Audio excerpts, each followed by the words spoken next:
오늘 우리에게 주신 하나님의 말씀 보도록 하겠습니다. 민수기 9장 1절로 14절 말씀, 7월 24일 월요일 6월절 중수 함께 읽겠습니다. 애굽 땅에서 나온 다음 해 첫째 달에 여호와께서 시내 광야에서 모세에게 말씀하여 이르시되 이스라엘 자손에게 유월절을 그 정한 기일에 지키게 하라.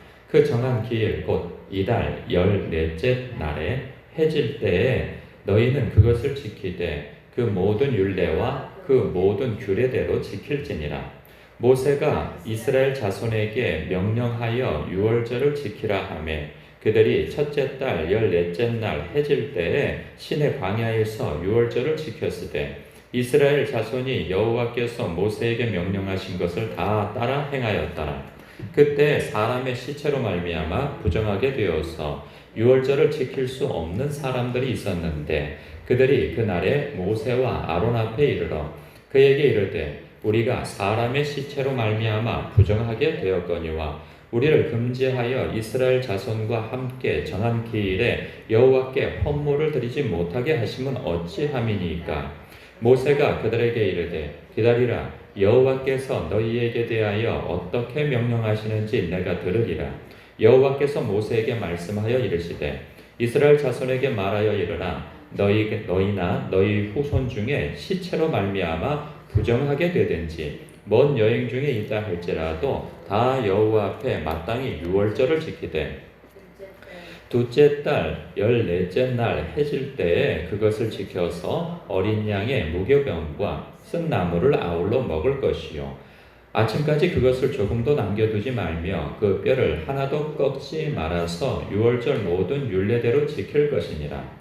그러나 사람이 정결하기도 하고 여행 중에도 잊지 아니하면서 유월절을 지키지 아니하는 자는 그 백성 중에서 끊어지리니 이런 사람은 그 정한 기일에 여호와께 헌물을 드리지 아니하였은즉 그의 죄를 담당할지며 만일 타국인이 너희 중에 거류하여 여호와 앞에 유월절을 지키고자 하면 유월절 율례대로 그 규례를 따라서 행할지니 거류민에게나 본토민에게나 그 율례는 동일할 것이니라. 아멘.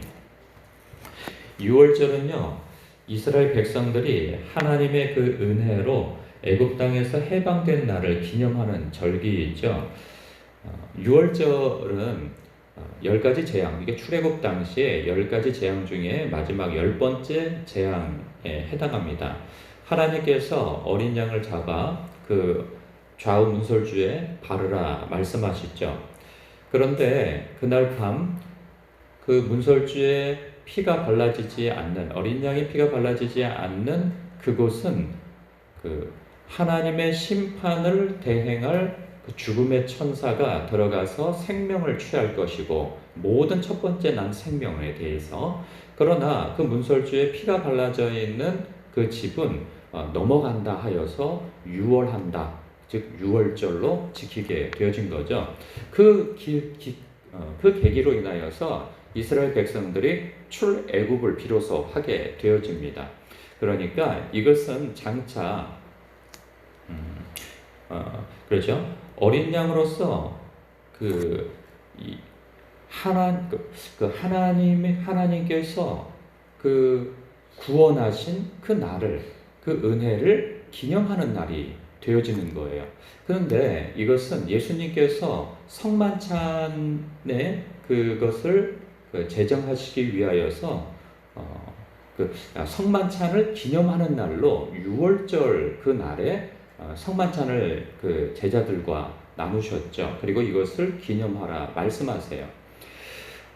그러면서 그때 이것은 내 살이고 너희를 위한 내 살이고 이것은 너희를 위한 새 언약의 피라 하시면서 떡과 포도주로서 기념을 하였고, 그리고 이것을 너희들이 계속 기념하라 말씀하시죠. 그래서 이 구약성경 시대 때의 이 유월절은 오늘날 성만찬으로 대체되어지는 절기로 우리가 지키고 있습니다. 그런데 이제 성만찬은 절기로서 지키는 것은 아니죠. 초대교회 때에는 모든 예배 때에 이 성만찬을 행하였습니다. 그러니까 주님께서 이 어린 양으로 오셔서 그분의 살과 피로 우리의 그 우리를 이 죄와 사망에서 구원하신 그 날을 기념하는 것이죠. 이 절기를 하나님께서 이 구약 시대에 하나님의 백성들로 하여금 지키라 명하고 계세요. 그러니까 매월 오늘 말씀대로 보면 1월 14일에 지킬 것을 명하세요. 그리고 3절에 보니까 그 모든 율례와 그 모든 규례대로 지키라 또 명하세요. 그러면 그 율례와 규례는 무엇인가 보면 11절에 나와 있죠. 그 아래쪽에 보면 어린 양의 무교병과 쓴 나물을 아울러 먹을 것이요 그날. 그리고 12절에 보니까 아침까지 그것을 조금도 남겨두지 말며 그 뼈를 하나도 꺾지 말아서 유월절 모든 율례대로 지킬 것이니라 말씀하고 계세요.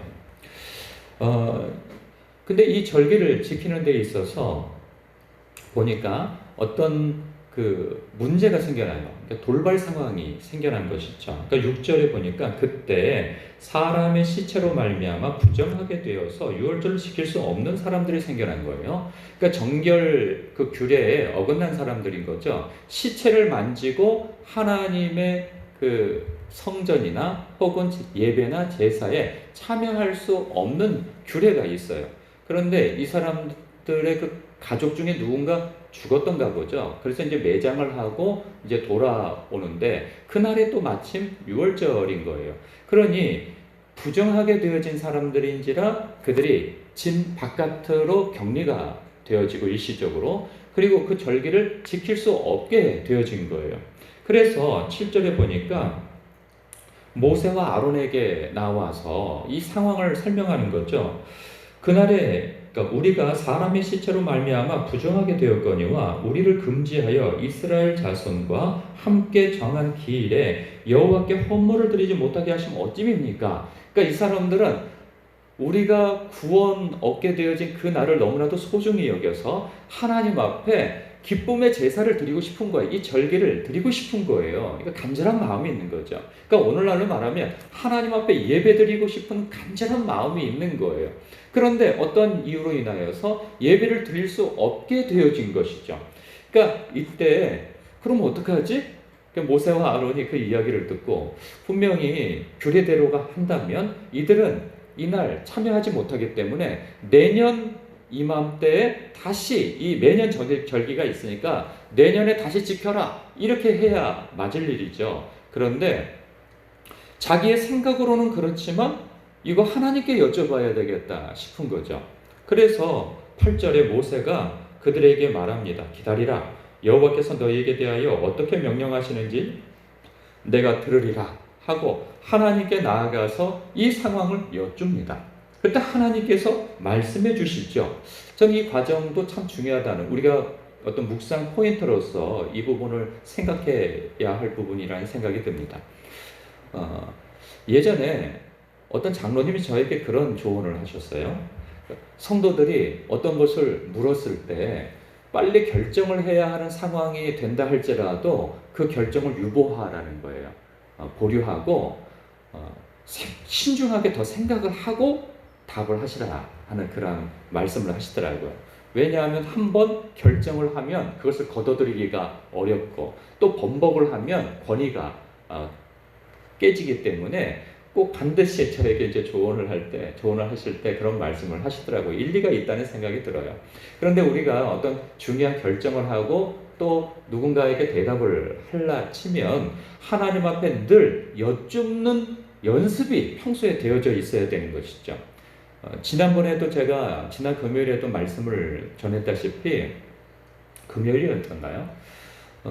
하나님 앞에 매사 여쭙는 거죠. 누군가를 만날 때 주님, 그를 만나서 어떤 대화를 해야 할지요. 이것에 대해서도 여쭈어야 할 것이고, 하나님 앞에 어떤 결정을 할 때에도 하나님, 이것이 하나님 마음에 합한 것인지요? 라고 여쭙는 그러한 태도, 그리고 어떤 일이든 하나님 앞에 성령님께 매사 질문하고 여쭙는 그러한 연습이 평소에 되어져 있어야 돼요. 그런 연습이 되어져 있지 않은 사람은 그냥 절박한 순간에만 하나님 앞에 그냥, 그 표현이 좀 저속할 수 있지만 똥줄이 탈 때 그때에만 하나님 앞에 여쭙지 그 평소에는 여쭙지 않아요. 그리고 그때에는 여쭙는다 할지라도 주님의 음성을 잘 들을 수가 없어요. 그런데 평소에 주님의 음성을 여쭙는다 할지라도 주님의 음성을 잘 분별하지 못할 수도 있어요. 그런데 자꾸만 주님 앞에 여쭙고 들으려고 하는 그 태도가 되어져 있으면 어느 순간 주님의 음성이 자연스럽게 들려오게 되어집니다. 그러니까 주님의 음성은 특별하지가 않아요. 우리가 생각할 때 마치 무슨 하늘에서 들려오는 영음한 음성처럼 들릴 거라고 생각하는데 그렇지 않습니다. 내 머릿속에 흐르는 생각 속에 주님께서 마치 내 안에서 내가 뭐 얘기하는 것처럼 그렇게 자연스럽게 그냥 내 생각을 타고 주님께서 말씀하신다 말이죠. 이것을 느낄 수 있어야 돼요. 그것을 느끼려면 평소에 주님과 긴밀한 어떤 질문과 들으려고 하는 그러한 연습이 평소에 되어 있어야 되는 것이죠. 그럴 때 주님의 음성을 들을 수가 있어요. 이렇게 모세도 자기가 결정할 수 있는 것이지만 주님께 매번 여쭙고 결정하는 이러한 태도를 보인 것처럼 우리 또한 주님 앞에 늘 여쭙는 그러한 연습과 훈련이 되어서 매사 주님을 범사에 주님을 인정하여 드리는, 그리하면 모든 것을 너희의 일을 지도하시리라 하신 그 말씀대로 우리가 경험하게 될 것입니다.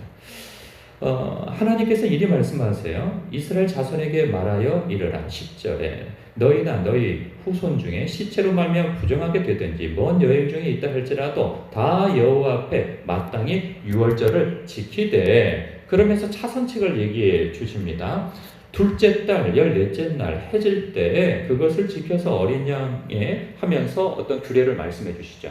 그러니까 우리 그 당시의 생각대로는 하나님께 여쭙지 않았다면 이미 절기는 지나갔다. 그리고 너희들은 지금 참여할 수 없다. 그러니 내년에 다시 지키도록 해라. 이렇게 얘기할 것인데 하나님께서는 그들이 지키지 못한 것은 지금은 지킬 수 없으나 내년 이맘때가 아니라 다음 달로 한 달 유보하여서 2월 14일에 다시 하나님 앞에 이 감사의 절기를 지키도록 하라 명하신단 말이죠. 그러니까 기회를 주시는 거예요. 그러니까 하나님은 원칙대로만 이렇게 하기로 했으니 그렇게 해라 하는 것이 아니라 하나님 앞에 예배드릴 수 있는 길을 또 제시해 주시는 것을 봐요. 그런데요, 13절에 보니까 어떤 사람도 있느냐 하면 그러나 사람이 정결하기도 하고, 그러니까 예배 드릴 그 절기를 지킬 자격이 되어져요. 충분히 되어져요. 그런데 여행 중에도 있지 아니하면서 어떤 특별한 굉장한 일이 있지 않음에도 불구하고 유월절을 지키지 아니하는 자는 그 백성 중에서 끊어지게 될 것이다. 이런 사람은 그 정한 기일에 여호와께 헌물을 드리지 아니하였은즉 그의 죄를 담당할 것이다. 저는 이 말씀이 오늘 또한 그 묵상의 포인트가 되어져야 한다는 생각이에요. 왜냐하면 우리는 오늘날 예배에 대해서 너무 가볍게 생각하는 경향이 있어요. 그러니까 내가 조금 생활이 불편하거나 내가 조금 무슨 일이 있거나 하면 저는 오늘 바빠서 교회 못 가요. 오늘 손님이 와서 오늘 예배 못 드려요. 오늘 저 어디 좀 갈 데가 있어서 예배 못 드려요.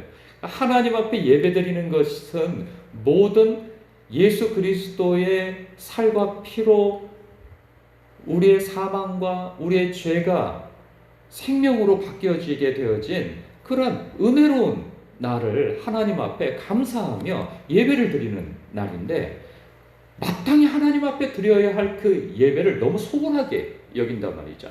그래서 항상 자기 편의대로 가고 싶으면 가고 말고 싶으면 마는 이러한 태도로서의 드리는 예배라고 한다면 하나님께서는 그러한 예배를 기쁘게 받으시지 않는다는 사실이에요.